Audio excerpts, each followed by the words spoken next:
rahmatan lil alamin.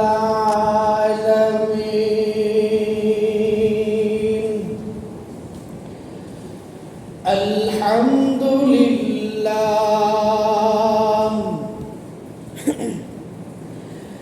Alhamdulillah nahmaduhu wa nasta'inuhu wa nastaghfiruhu wa nu'minu bihi wa natawakkalu alayhi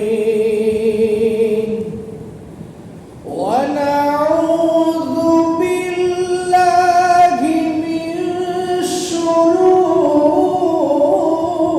anfusina wa min sayyiati a'malina.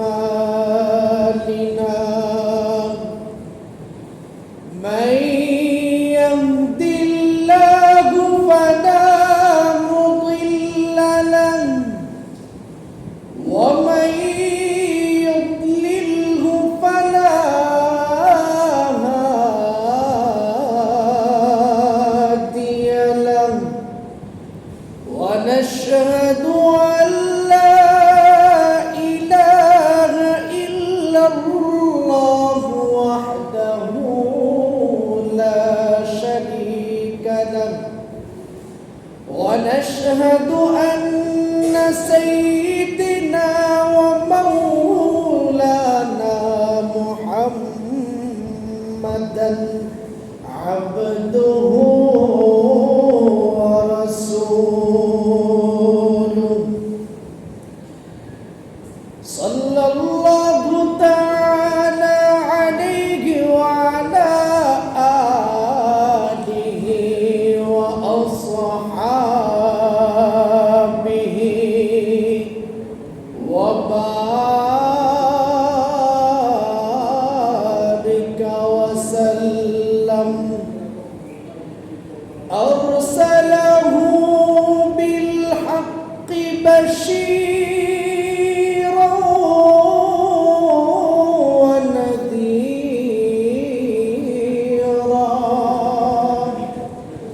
wa da'iyan ila Allahi bi'idhnihi wa sirajan munira. Amma ba'du fa'a'udhu billahi minasy syaithanir rajim. Bismillahirrahmanirrahim. Rabbana zalamna anfusana wa illam taghfir lana wa tarhamna lanakunanna minal khasirin. Sadaqallahul azim wa sadaqa rasuluhun nabiyyul habibul karim. Wa qala an-nabiyyu sallallahu ta'ala alayhi wa sallam yaqulu ala inna mathala ahli baiti fiikum mathalu safinati nuhin marrakibaha naja wa man taqallafa anha halak. Rawahu Ahmad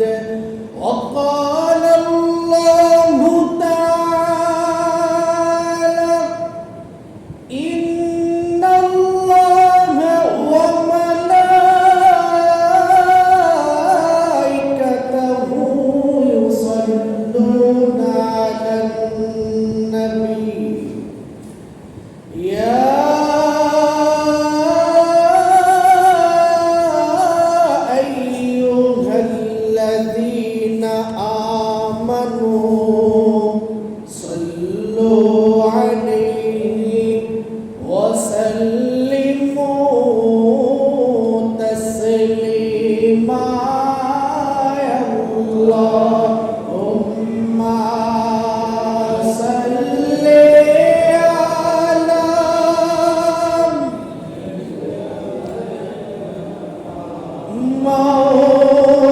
মাওলানা মুহাম্মদ ওয়া আলা আলি সাইয়্যিদিনা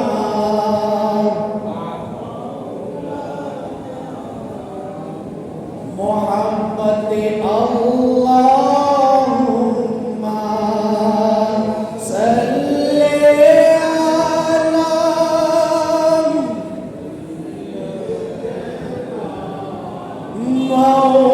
মাওলানা মুহাম্মদ ওয়া আলা আলি সাইয়্যিদিনা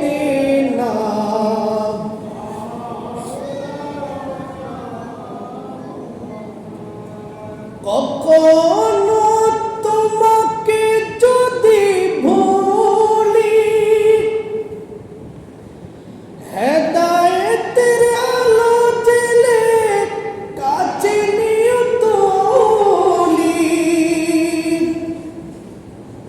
কখনো তোমাকে যদি ভুলি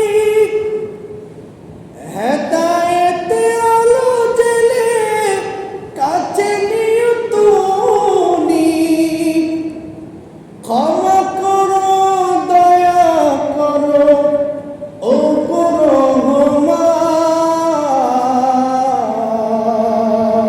রহমান তুমি রহমান তুমি মেহেরবান তুমি রহমান তুমি মেহেরবান আল্লাহুম্মা সাল্লি আলা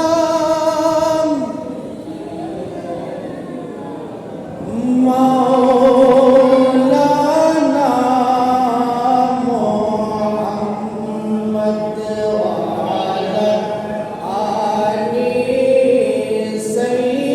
সাইয়্যিদিনা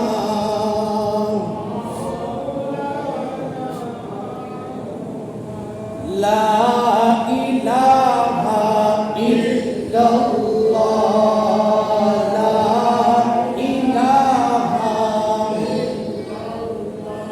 জোরে লা ইলাহা লা ইলাহা হাসবি রাব্বি জাল্লাল্লাহ মা ফি কলবি গায়রুল্লাহ হাসবি রাব্বি জাল্লাল্লাহ মা ফি কলবি গায়রুল্লাহ নূর মুহাম্মদ সাল্লাল্লাহু লা ইলাহা লা ইলাহা ইল্লাল্লাহ লা ইলাহা হক্কে লা ইলাহা ইল্লাল্লাহ লা ইলাহা আসমান বলে এক আল্লাহ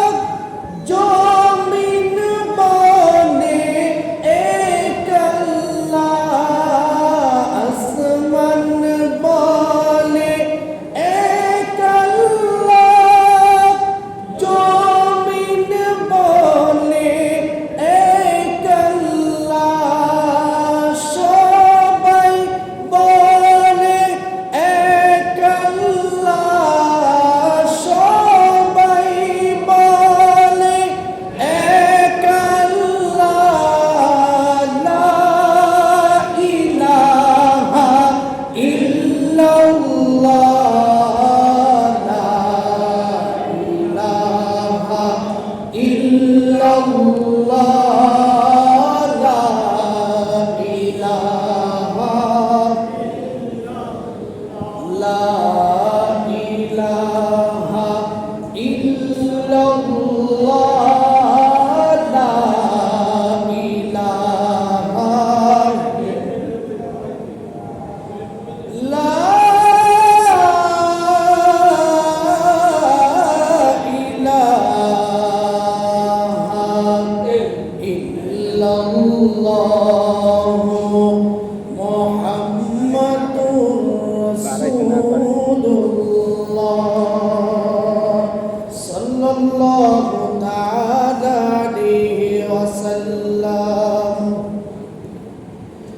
সমস্ত প্রশংসা আল্লাহ রাব্বুল আলামিনের জন্য, যিনি আমাদেরকে মুহররম মাসের সর্বশেষ জুমা অর্থাৎ 1448 হিজরির প্রথম মাস মুহররম মাসের সর্বশেষ জুমাতে আমাদেরকে অতি দয়া করে, অতি মায়া করে সপ্তাহের শ্রেষ্ঠতম দিন ইয়াউমুল জুমার দিনে পৃথিবীর মধ্যে লক্ষ লক্ষ কোটি কোটি মানুষের মধ্য থেকে নির্বাচন করে পৃথিবীর শ্রেষ্ঠতম জায়গা আল্লাহর মসজিদে আসবার মতো, বসবার মতো সেই তৌফিক আমাদেরকে দান করেছেন। সকলে বলুন আলহামদুলিল্লাহ। লক্ষ কোটি দুরূদ সালাম প্রেরণ করেছি সৃষ্টি জগতের প্রধান আকর্ষণ হুজুরে পাক নূর সাল্লাল্লাহু তাআলা আলাইহি ওয়াসাল্লামের, যিনাকে সৃষ্টি না করলে আল্লাহ পাক রব্বুল আলামিন তামাম কুল কায়নাত কিছু সৃষ্টি করতেন। ওই মহান নবী সাইয়্যিদুল বাশার রাহমাতাল লিল আলামিন রাহাতুল আশিকিন নূরে মুজাসসাম হায়াতুন নবী জিন্দা নবী নূরুন আলা নূর নবীর কদমে আমাদের সকলের দুরূদ সালামকে আল্লাহ পাক রব্বুল আলামিন কবুল করে নিন। সকলে বলুন আমিন। সম্মানিত মুসল্লিয়ানে কেরাম, আমরা মুহররমের শুরু থেকে এই অবধি পর্যন্ত বিভিন্ন বিষয় আমরা আলোচনা করেছি। আজকে আমরা একটি ভিন্ন রকমের আলোচনা করব। পৃথিবীর শুরু থেকে এই পর্যন্ত আশুরার দিন 10টি এমন ঘটনা আল্লাহ পাক রব্বুল আলামিন নবীদের সাথে ঘটিয়েছে। এমন একটি পবিত্র মাস, এমন একটি পবিত্র দিন, যে দিনের মধ্যে আল্লাহ পাক রব্বুল আলামিন তার নবী ও রাসূলদের মধ্য থেকে 10 জনকে 10টি আশ্চর্যজনক কেরামত দেখিয়েছেন। সেই সম্পর্কে আমি আপনাদের সামনে বিস্তারিত আলোচনা করার চেষ্টা করব ইনশাআল্লাহ। যেহেতু 10 জন নবীর ঘটনা 1 ঘন্টা করে করলেও কি 10 ঘন্টা, নবীদের আলোচনা কি 1 ঘন্টায় শেষ হয়? শেষ হয়, এটা অসম্ভব। তা আমি তাদের জীবনী থেকে সারসংক্ষেপ যে আলোচনা রয়েছে চেষ্টা করব যে আপনাদের এই অল্প সময়ের মধ্যে একটা আইডিয়া দেওয়া, যে মুহররমে 10 তারিখ যে 10 জন নবীর সাথে ঘটনা ঘটিয়েছেন আল্লাহ, সেই সম্পর্কে আমি আলোচনা করব।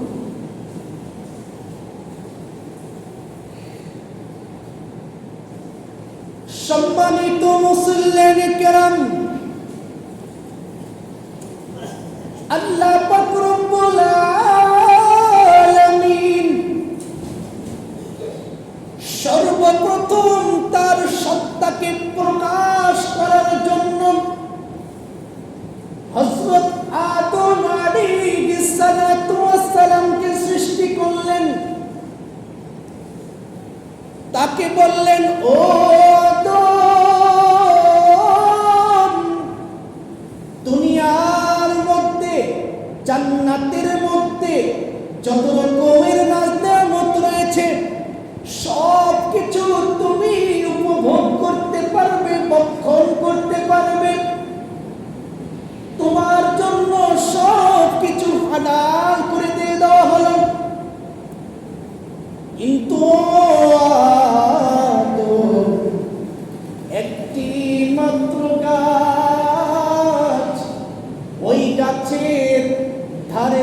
কাছেও তুমি যেও না, ফল খাওয়া তো দূরের কথা।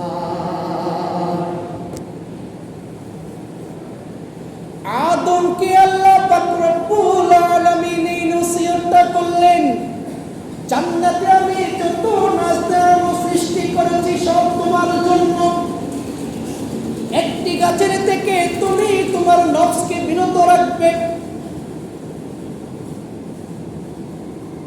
এই কথা বলার পর আদম যখন জান্নাতের মধ্যে চলাচল করছে, বিভিন্ন নাজ নেয়ামত ভক্ষণ করেছে, বিভিন্ন পথের মধ্যে হাঁটাচলা করতেছে, জান্নাতের নাজ নেয়ামত দর্শন করেছে।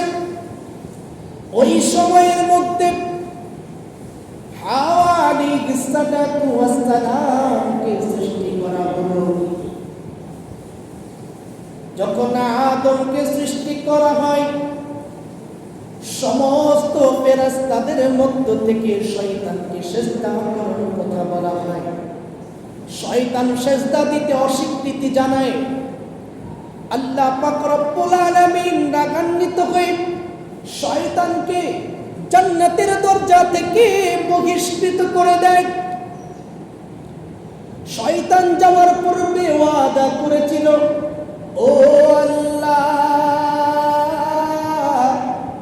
আমার শরীরের মধ্যে যতদিন পর্যন্ত প্রাণ রয়েছে আমি আপনার বান্দাদেরকে জাহান্নামের মধ্যে প্রবেশ করাইতে থাকব। আল্লাহ পাক রব্বুল আলামিন বলেন, ও শয়তান, তুই যতই আমার বান্দাদেরকে ধোঁকা দিবি, আমার বান্দা যদি আমার কুদরতি কদমের মধ্যে সিজদা দিয়ে বিনীত হয়ে তওবা করে নেয়, তাহলে আমি আল্লাহ আমার বান্দার পাহাড় পরিমাণ গুনাহকে আমার রহমতের দরিয়ার দ্বারা ক্ষমা করে দেব। আরো জোরে বলুন সুবহানাল্লাহ। এই কথা বলার পর আদম ও হাওয়া জান্নাতের মধ্যে বিচরণ করতে থাকলেন। অতি সংক্ষেপে যেহেতু 10 জন নবীর ঘটনা, এক পর্যায়ে শয়তান নিজের মধ্যে হিংসা তৈরি করল, আদম ও হাওয়াকে ধোঁকা দিলেন। যেই গাছের জন্য আল্লাহ পাক রব্বুল আলামিন নিষেধ করেছেন, ধোঁকা দেয়, এমন ভাবে ধোঁকা দেয়, আল্লাহর নামে কসম দিয়ে বলতেছে। সূরা আরাফের 22 নম্বর আয়াতের মধ্যে ঘটনাটি আছে। শয়তান বলতেছে, আমি আল্লাহর কসম করে বলতেছি, আমি তোমাদের জন্য কল্যাণকামী। আল্লাহ তোমাদেরকে ওই গাছের থেকে বিরত থাকতে বলেছে, যাতে তোমরা ফেরেশতার মতো পরিণত না হও, দীর্ঘ হায়াত তোমাদের মধ্যে যেন না থাকে। 2 জন ধোঁকার মধ্যে হয়ে এক পর্যায়ে ওই নিষিদ্ধ গাছের থেকে ফল ভক্ষণ করে নেয়। ফল ভক্ষণ করার পর শরীর থেকে জান্নাতের লেবাস সরে যায়। তখন আল্লাহ পাক রব্বুল আলামিন আদমকে ডাক দিয়ে বলে, ও আদম, আমি তো তোমাকে নিষেধ করেছিলাম নিষিদ্ধ গাছ থেকে, অর্থাৎ গন্ধম বলা হয় যেটা আমরা বুঝি, এই গন্ধম ফল খাওয়া থেকে আমি তোমাদেরকে নিষেধ করেছিলাম। তোমরা যেহেতু আমার কথাকে অমান্য করেছো, জান্নাতে থাকার মতো তোমাদের আর অধিকার নেই। এই কথা বলার পর আদম ও হাওয়াকে শয়তান এই 3 জনকে, সাথে ছিল 2টি জীবজন্তু, একটি ছিল ময়ূর আর একটি ছিল সাপ। অনেক লম্বা ঘটনা। তাদেরকে দুনিয়ার মধ্যে নিক্ষেপ করা হয়। নিক্ষেপ করার পর তারা নিজেদের ভুল বুঝতে পারে। 1 বছর নয়, 2 বছর নয়, 100 বছর নয়, 200 বছর নয়, 350 বছর কান্না করে করেন সর্বশেষ সূরাতুল বাকারার মধ্যে আল্লাহ পাক রব্বুল আলামিন ঘোষণা দেয় ফাতালাক্কা আদামু মির রাব্বিহি কালিমাতিন ফাতাবা আলাইহি। আমি আদমকে 350 বছর যখন কান্নাকাটি করে আমি যা কিছু তাকে শিক্ষা দিয়েছি, যে ইলম জান্নাতের মধ্যে তাকে দিয়েছি, ওই ইলম থেকে, ওই জ্ঞান থেকে একটি আয়াত আমি তাকে মনে করিয়ে দিলাম। সূরা আরাফের 23 নম্বর আয়াত, ক্বালা রব্বানা যালামনা আনফুসানা ওয়া ইল্লাম তাগফির লানা ওয়া তারহামনা লানাকুনান্না মিনাল খাসিরিন।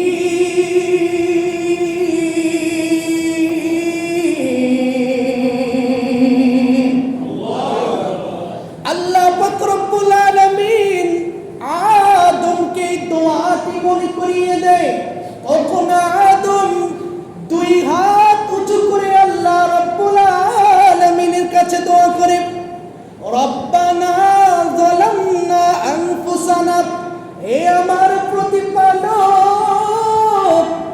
আমি আমার নফসের উপর জুলুম করেছি।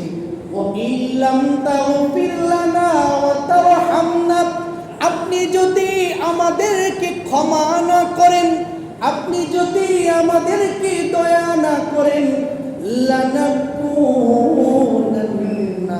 মিনাল খাসিরিন, তাহলে আমরা ক্ষতিগ্রস্তদের অন্তর্ভুক্ত হয়ে যাব। এই দোয়া দেওয়ার পর, এই দোয়া করার পর মুহাম্মাদুর রাসূলুল্লাহ সাল্লাল্লাহু তাআলা আলাইহি ওয়াসাল্লামের উসিলা নিয়ে যখন দোয়া করেন, আল্লাহ পাক রব্বুল আলামিন তার ভুলকে ক্ষমা করে দেন। আরো জোরে বলুন সুবহানাল্লাহ। আল্লাহ পাক রব্বুল আলামিন আগেই বলেছেন, আমার বান্দা যদি পাকার পরিমাণ গুনাহ করে, সমুদ্রের পানি পরিমাণ গুনাহ করে, আমি আল্লাহ যখন আমার বান্দা নিজের ভুল বুঝতে পেরে সিজদার মধ্যে পড়ে যখন আমার নিকট ক্ষমা চাইবে, আমি আল্লাহ আমার বান্দার গুনাহকে আমার রহমতের দরিয়া দ্বারা তাকে ক্ষমা করে দেব। এটা আল্লাহ তাআলার ওয়াদা। আল্লাহ তাআলা আমাদেরকে ওয়াদা করেছেন, আমরা যতই গাফিল হই, যদি আমরা আল্লাহ তাআলার নিকট একনিষ্ঠভাবে তওবা করি, আল্লাহ পাক রব্বুল আলামিন আমাদেরকে ক্ষমা করে দিবেন। 2 নাম্বার ঘটনা, আদমকে যখন ক্ষমা করা হয়েছে, সেই দিনটা ছিল আশুরার দিন। সেই দিনটা কি ছিল? আশুরার দিন, জুমার দিন। আরেক বর্ণনাতে পাওয়া যায়, হযরত আদম আলাইহিস সালামকে যখন সৃষ্টি করেছেন, সৃষ্টি করার পর তার দেহের মধ্যে রূহ ফুঁকে দিয়েছেন, সেই দিনটাও ছিল ইয়াউমুল আশুরা। সুবহানাল্লাহ। সেই দিনটা কি ছিল? ইয়াউমুল আশুরা। 2 নাম্বার ঘটনা, হযরত নূহ আলাইহিস সালাম পৃথিবীর মধ্যে সর্বপ্রথম নবী ছিলেন আদম, সর্বপ্রথম রাসূল ছিলেন হযরত নূহ আলাইহিস সালাম। কারণ আদম থেকে নূহ আলাইহিস সালামের মধ্য থেকে কোনো শিরক কুফর ছিল না, কোনো শিরক কুফর ছিল না, তাই কোনো কিতাবের প্রয়োজন হয় নাই। যখন নূহ আলাইহিস সালামকে আল্লাহ পাক রব্বুল আলামিন নবুয়ত দান করলেন, আর হযরত নূহ আলাইহিস সালাম ছিলেন আদম আলাইহিস সালাতু ওয়াস সালামের অষ্টম পুরুষ। আদম আলাইহিস সালাতু ওয়াস সালামের কি অষ্টম পুরুষ। হযরত নূহ আলাইহিস সালাতু ওয়াস সালামকে যখন রিসালাত দেওয়া হয়, কিতাব দেওয়া হয়, তখন তিনি তার উম্মতদেরকে ৯৫০ বছর পর্যন্ত দাওয়াত দেন, ও আমার উম্মত, তোমরা আল্লাহর সাথে শিরক করো না, কুফর করো না। তার উম্মতটা ঠাট্টা বিদ্রুপ করতে থাকে, হাসাহাসি করতে থাকে, নূহ আলাইহিস সালাতু ওয়াস সালামকে পাগল বলতে থাকে, উম্মত বলতে থাকে। তখন নূহ আলাইহিস সালাতু ওয়াস সালাম বারে বারে বলতেছেন, ও আমার উম্মত, তোমরা আল্লাহকে ভয় করো। আমাদের সৃষ্টিকর্তা কে? আমাদের সৃষ্টিকর্তা কে? তার কাছে আমাদের ফিরে যেতে হবে কিনা? তিনি নূহ আলাইহিস সালাতু ওয়াস সালাম বারে বারে বলতেছেন, ও আমার উম্মত, তোমরা আল্লাহকে ভয় করো। তখন নূহ আলাইহিস সালাতু ওয়াস সালামের সম্প্রদায়ের লোকেরা বলতেছে, ও নূহ, তুমি যদি সত্যিকারের রাসূল হয়ে থাকো তাহলে আমাদের জন্য আযাব নিয়ে আসো। কি নিয়ে আসো? আযাব নিয়ে আসো। বিগত যত নবী ছিল তারা কি করেছে? তার উম্মতদের ব্যাপারে যদি তারা অসন্তুষ্ট জ্ঞাপন করেছে, তাদের জন্য কি হয়েছে? আযাব হয়েছে। তুমি যদি সত্যিকারেই রাসূল হয়ে থাকো, তোমার উপর সত্যিকারেই যদি কিতাব নাজিল হয়ে থাকে, তুমি আমাদের উপরে আল্লাহকে বলো, সেজন্য আমাদের উপর কি করে? আযাব বর্ষণ করে। তখন হযরত নূহ আলাইহিস সালাতু ওয়াস সালাম আল্লাহর কাছে দোয়া করতেছেন। কি করতেছেন? দোয়া করতেছেন। কিন্তু দোয়া কবুল হইতে কি হইতেছে? দেরি হইতেছে। কি হইতেছে? দেরি হইতেছে। তখন তার উম্মতরা বলতেছে, যে ও নূহ, তুমি তো আমাদের সাথে কি করতেছো? মিথ্যা কথা বলতেছো। যদি তুমি সত্যি সত্যবাদী হতে, তাহলে তুমি প্রথম দোয়া করার মাত্রই আল্লাহ পাক রব্বুল আলামিন তোমার দোয়া কবুল করে নিত।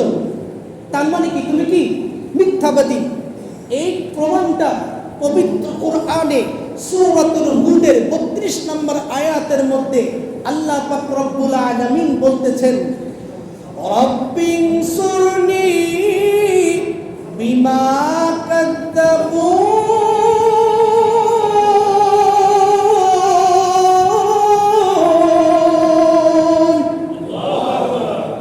ও আমার আল্লাহ,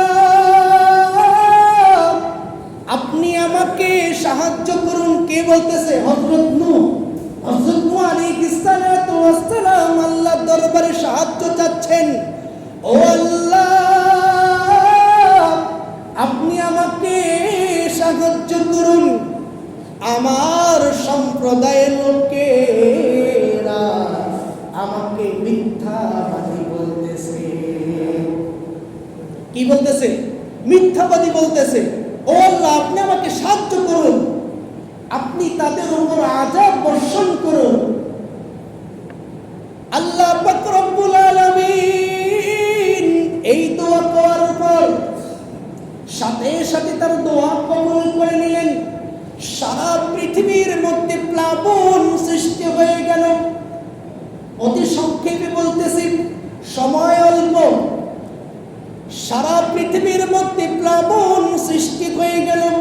নৌকার মধ্যে গুটি কয়েকজন লোক উঠেছিল যারা ঈমান এনেছিল। অল্প কিছু সংখ্যক লোক হযরত নূহ আলাইহিস সালাতু ওয়াস সালামের নৌকার মধ্যে উঠেছিল। বাকি সবাই প্লাবনের মধ্যে মৃত্যুবরণ করেন। হযরত নূহ আলাইহিস সালাতু ওয়াস সালাম যখন নৌকার মধ্যে আরোহণ করেন, ১৫০ দিন পর্যন্ত নৌকাটা পানির মধ্যে ছিল। দেশ থেকে দেশান্তর পর্যন্ত নৌকায় চলতেছে। এক পর্যায়ে ১০ মুহররম ইয়াউমুল আশুর দিনে হযরত নূহ আলাইহিস সালাতু ওয়াস সালামের পাহাড়ের সাথে এসে থেকে যায়। জুদি নামক পাহাড়, পাহাড়ের নাম কি? জুদি নামক পাহাড়ের মধ্যে হযরত নূহ আলাইহিস সালামের নৌকা থেকে যায়। যেই দিনটার মধ্যে থেকে, সেই দিনটা কি ছিল? ইয়াউমুল আশুরা, মুহররমের 10 তারিখ। 3 নম্বর ঘটনা, হযরত মূসা আলাইহিস সালাম, তার ঘটনা অনেক বিশাল। তিনি যখন নবুয়ত পান, নবুয়ত পাওয়ার পরে ফেরাউনকে আল্লাহর একত্ববাদের উপর দাওয়াত দিতে থাকেন। তখন ফেরাউন বলে, ক্বালা রাব্বুকুমুল আলা, আমি সবচাইতে বড় খোদা, আমার উপর কোনো খোদা নাই। আমি কি সবচাইতে বড় খোদা, আমার উপরে কোনো খোদা নাই। এই কথা বলার পর মূসা আলাইহিস সালাম ফেরাউনকে বললেন, ও ফেরাউন, তুমি আল্লাহর প্রতি ঈমান আনো, যে আল্লাহ তোমাকে সৃষ্টি করেছেন, আমাকে সৃষ্টি করেছেন, তোমার সম্প্রদায়কে সৃষ্টি করেছেন, তোমার সম্পদ দিয়েছেন, তোমাকে খাদ্য দিয়েছেন, তোমাকে বস্ত্র দিয়েছেন, তোমাকে থাকার জায়গা করে দিয়েছেন, ওই আল্লাহ তাআলার প্রতি তুমি ঈমান আনো। মূসা আলাইহিস সালামের কথা ফেরাউন শোনে না, ফেরাউন শোনে না, উল্টো বলতেছে, আমি বড় খোদা, আমার চাইতে বড় খোদা পৃথিবীর মধ্যে নেই। ও মূসা, তুমি আমার প্রতি ঈমান আনো, আমাকে তুমি খোদা বলো, যদি আমাকে খোদা না বলো তাহলে আমি তোমাকে হত্যা করব। কি করব? হত্যা করব। তখন মূসা আলাইহিস সালাম ফেরাউনের অত্যাচার সহ্য করতে না পেরে তিনি হিজরত করলেন। কি করলেন? হিজরত করেন। 12টি গোত্র নিয়ে তিনি লোহিত সাগরের সামনে আসলেন। কোন সাগর? লোহিত সাগর। অনেকে বলে এটাকে নীল সাগর, নীল নদী বলে। কি বলে? এটা মিথ্যা বানোয়াট। লোহিত সাগর। কি সাগর? লোহিত সাগর। হযরত মূসা আলাইহিস সালাম যখন 12টি সম্প্রদায়, প্রায় 6 লক্ষ, কয় লক্ষ? প্রায় 6 লক্ষ মানুষ, 6 লক্ষ জনসংখ্যা নিয়ে তিনি লোহিত সাগরের সামনে আসলেন। আসার পর তিনি অবাক হয়ে গেলেন যে এখন আমি কিভাবে পারবো। তখন আল্লাহ পাক রব্বুল আলামিনের কাছে দোয়া করলেন। আল্লাহ বললেন, ও মূসা, তুমি চিন্তা করো না, তোমার হাতের মধ্যে যে লাঠি রয়েছে, এই লাঠির 6টি ক্ষমতা রয়েছে। কয়টি? 6টি ক্ষমতা রয়েছে। তুমি চিন্তা করো না, এই লাঠির দ্বারা ওই সাগরের মধ্যে তুমি আঘাত করো। এই লাঠিটি তিনি পেয়েছেন হযরত শুআয়ব আলাইহিস সালামের কাছ থেকে। কার কাছ থেকে? হযরত শুআয়ব আলাইহিস সালামের কাছ থেকে। তিনি ছিলেন হযরত মূসা আলাইহিস সালামের শ্বশুর। কি ছিলেন? মূসা আলাইহিস সালামের শ্বশুর। অনেক লম্বা ঘটনা। তখন তিনি ওই সাগরের মধ্যে আঘাত করলেন। আঘাত করার পর 12টি গোত্রের জন্য 12টি রাস্তা তৈরি হয়ে যায়। আরো জোরে বল সুবহানাল্লাহ। 12টি গোত্র যখন এক এক করে নদী পার হচ্ছিল, পিছন দিয়ে ফেরাউন তার সৈন্য সামর্থ্যদেরকে নিয়ে মূসা আলাইহিস সালামের দিকে আসছিলেন। মূসা আলাইহিস সালাম 12টি গোত্র নিয়ে নদী পারাপার হলেন। ফেরাউন তার সৈন্যদেরকে নিয়ে নদীর পথে যখন আসেন তখন চিন্তার মধ্যে পড়ে গেলেন। পড়ে যাওয়ার পর তিনি তার সম্প্রদায়কে বলতেছে, তার সৈন্যদেরকে বলতে, দেখছে তোমরা কি খেয়াল করেছো, আমি আসার সাথে সাথে নদীর মধ্যে 12টি পথ হয়ে গেছে। কি হয়ে গেছে? ফেরাউন বলতেছে কি, যে আমি সাগরের কাছাকাছি আসার পরে কি হয়ে গেছে? 12টি রাস্তা তৈরি হয়ে গেছে। তখন ফেরাউনের উচিত ছিল হামান, ফেরাউন উজির কে ছিল? হামান, পরামর্শদাতা। তখন তার কানে কানে এসে বলতেছে, ও ফেরাউন, আমরা যদি এই রাস্তা শুধু ঘোড়া নিয়ে অথবা পায়ে হেঁটে যদি পার করি, যে কোনো সময় দুর্ঘটনা ঘটতে পারে, আপনি নৌকার ব্যবস্থা করুন। কি করুন? নৌকার ব্যবস্থা করুন। তখন ফেরাউন চিন্তায় পড়ে গেল যে কথা তো সত্য, আমি খোদা না, খোদা নাকি খোদা না, এটা আমার চাইতে ভালো কি কেউ জানে?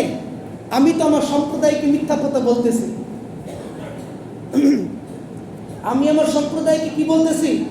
মিথ্যা কথা বলতেছি। এই কথা বলার পর হযরত জিবরাইল আলাইহিস সালাতু ওয়াস সালাম ঘোড়া অর্থাৎ মেঘ ঘোড়া, কি ঘোড়া? মেঘ ঘোড়ার উপর আরোহণ করে তিনি তার সৈন্যদের মধ্য থেকে লোহিত সাগরের মধ্যে চলে গেলেন। কোথায় চলে গেলেন? লোহিত সাগরের মধ্যে চলে গেলেন। ফেরাউনের যে ঘোড়া ছিল, ওই মেয়ের ঘোড়ার লোভে করে ঘোড়াটা কি করছে? সাথে সাথেই ঘোড়ার পিছনে দৌড় দিয়েছে। ফেরাউন যেহেতু দৌড় দিয়েছে, তার মানে তার সাথে যত সম্প্রদায় ছিল, সৈন্যরা ছিল, সবাই একে একে করে লোহিত সাগরের রাস্তার মধ্যে দিয়ে দৌড় দিয়েছে। এক পর্যায়ে যখন রাস্তার মধ্যখানে যখন আসেন, আসার পর আল্লাহ পাক রব্বুল আলামিনের কুদরতি ক্ষমতায় এই 12টি রাস্তা কি হয়ে যায়? নষ্ট হয়ে যায়। কি হয়ে যায়? নষ্ট হয়ে যাওয়ার পর, ভঙ্গ হয়ে যাওয়ার পর ফেরাউন এই লোহিত সাগরের মধ্যে কি করছেন? মৃত্যুবরণ করেছেন। যে দিনটার মধ্যে হযরত মূসা আলাইহিস সালাতু ওয়াস সালামকে ফেরাউনের অত্যাচার থেকে রক্ষা করেছিলেন, ওই দিনটা ছিল ইয়াউমুল আশুরা, মুহররম মাসের 10 তারিখ। 4 নাম্বার ঘটনা হযরত ইউনূস আলাইহিস সালাতু ওয়াস সালামের ঘটনা। হযরত ইউনূস আলাইহিস সালাতু ওয়াস সালামকে যে সম্প্রদায়ের জন্য, যে কওমের জন্য তাকে নবী হিসেবে প্রেরণ করেছেন, ওই সম্প্রদায়কে দাওয়াত দিচ্ছেন, তারা দাওয়াত গ্রহণ করছেন না। উল্টো পাল্টো নবীকে বলতেছেন তুমি মিথ্যাবাদী, তুমি এটা, তুমি সেটা। তখন ইউনূস আলাইহিস সালাতু ওয়াস সালাম তখন বলতেছেন, ও আমার সম্প্রদায়, তোমরা যদি একত্ববাদের খোদার উপর ঈমান না আনো, আল্লাহ পাক রব্বুল আলামিন আজকে রাতের মধ্যে তোমাদের উপর আযাব বর্ষণ করবে। তখন ইউনূস আলাইহিস সালাতু ওয়াস সালামের উম্মতেরা একে অপরকে বলা বলে বলতে রাজি। ইউনূস নবী তো কখনোই মিথ্যা কথা বলেন নাই, কখনোই বলেন না। কোন নবী মিথ্যাবাদী নয়, কোন নবী কি নয়? মিথ্যাবাদী নয়। তো তখন তিনারা বলতেছেন, যদি আজকে রাতে ইউনূস আলাইহিস সালাতু ওয়াস সালাম আমাদের সাথে থাকে, তাহলে মনে করবে আজকে রাতের মধ্যে কোনো আযাব আসবে না।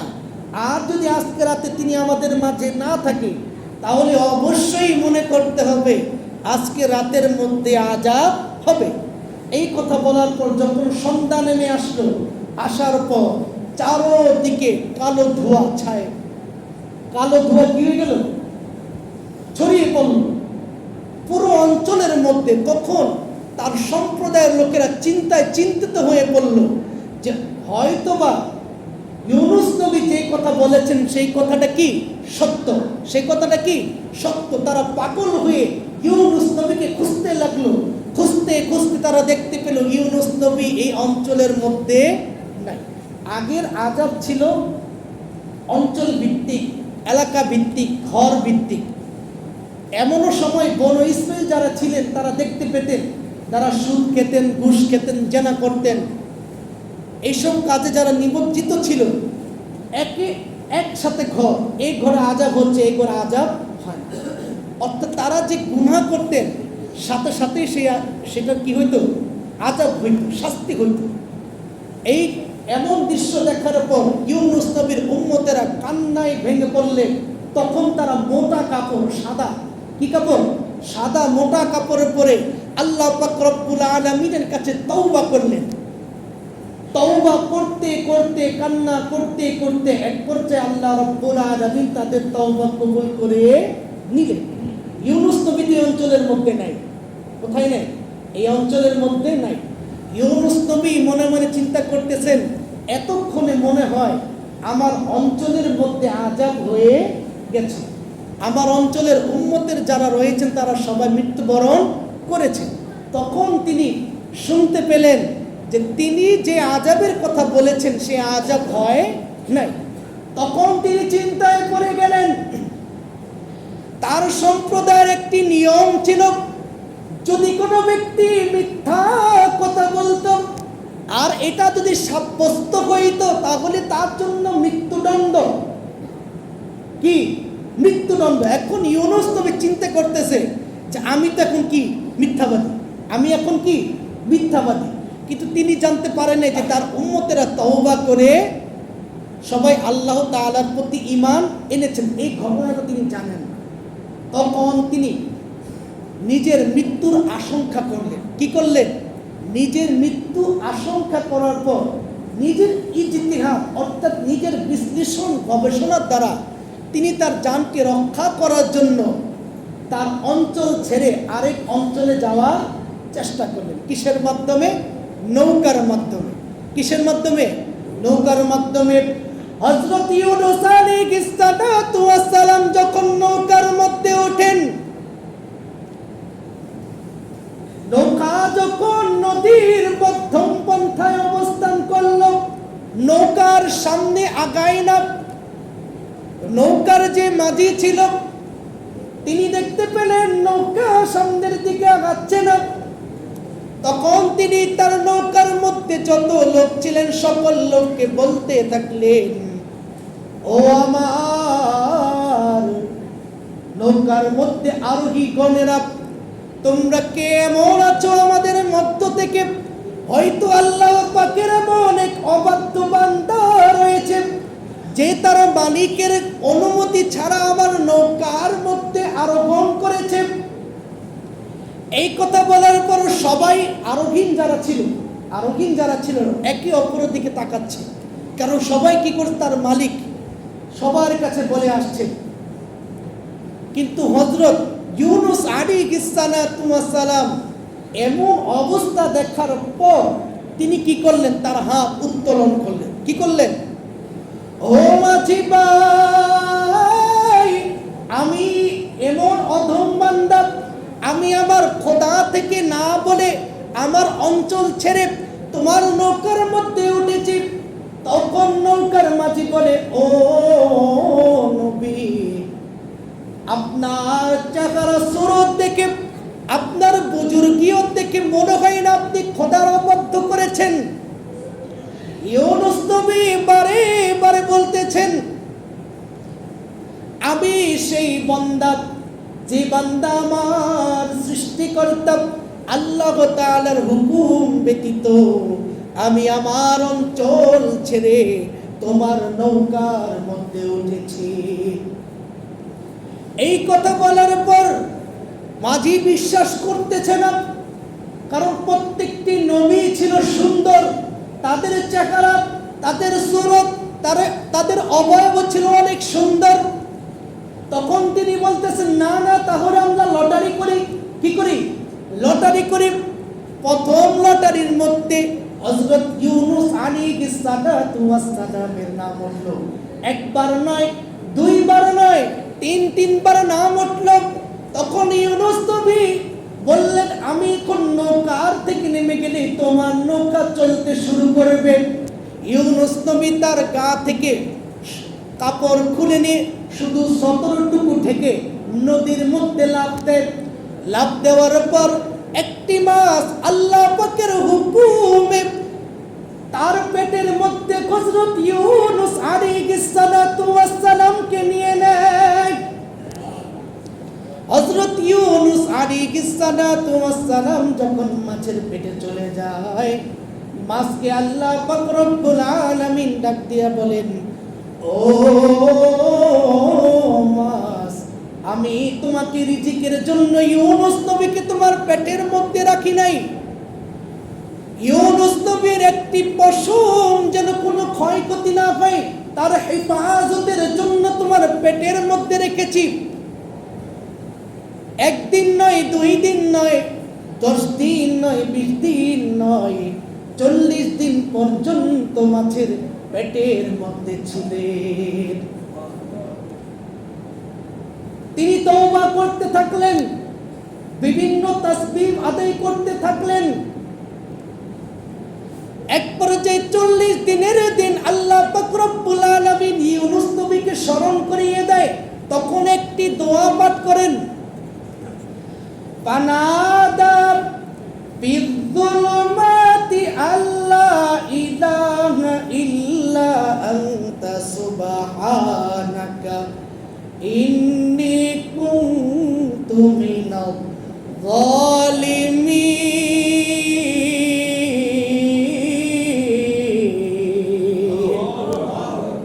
ও আল্লাহ, আপনি ছাড়া কোনো উপাস্য নেই, আপনি হচ্ছেন পুত পবিত্র। আমি আমার নিজের নফসের উপর জুলুম করেছি, আমাকে আল্লাহ আপনি ক্ষমা করে দেন। এই দোয়া করার সাথে সাথে আল্লাহ পাক রব্বুল আলামিন তার তওবা কবুল করে নেন। কবুল করে নেওয়ার পর মাছকে হুকুম করে, মাছ বমি করে, কি করে? বমি করার মাধ্যমে তার পেটের থেকে ইউনূস নবীকে বের করিয়ে দেয়।